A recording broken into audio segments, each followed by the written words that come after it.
বন্ধুরা, আপনাদের অনেকেরই তো সুড়ঙ্গেদের মধ্যে দিয়ে যাওয়ার এক্সপিরিয়েন্স আছে, তাই না? আমারও আছে। তবে আজকেরটা একদমই আলাদা।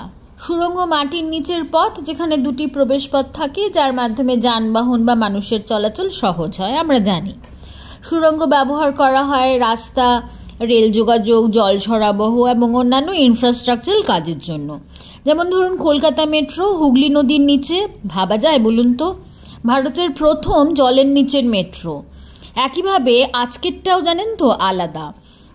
আজ প্রথমবার দ্বারকা এক্সপ্রেসওয়ে বা আরবান রোড টানেল দিয়ে ঘুরে এলাম।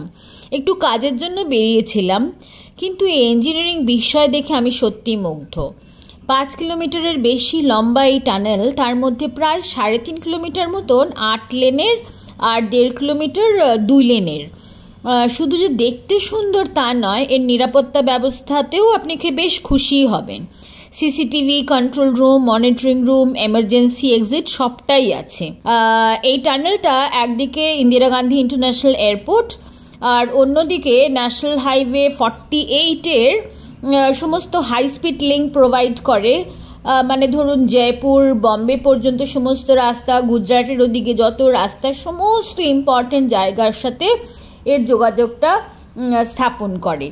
জুন 2025-এ ইনগ্রেট হওয়ার পর থেকে দিল্লি গুরগাঁওর অফিস টাইমের যত ট্রাফিক জ্যাম অনেকটাই কিন্তু কমিয়ে দিয়েছে এই টানেল। তবে এখানে 4.5 মিটারের বেশি উঁচু গাড়ি বা ছোট গাড়ি, অয়েল ট্যাঙ্কার এখানে অ্যালাউড নয়।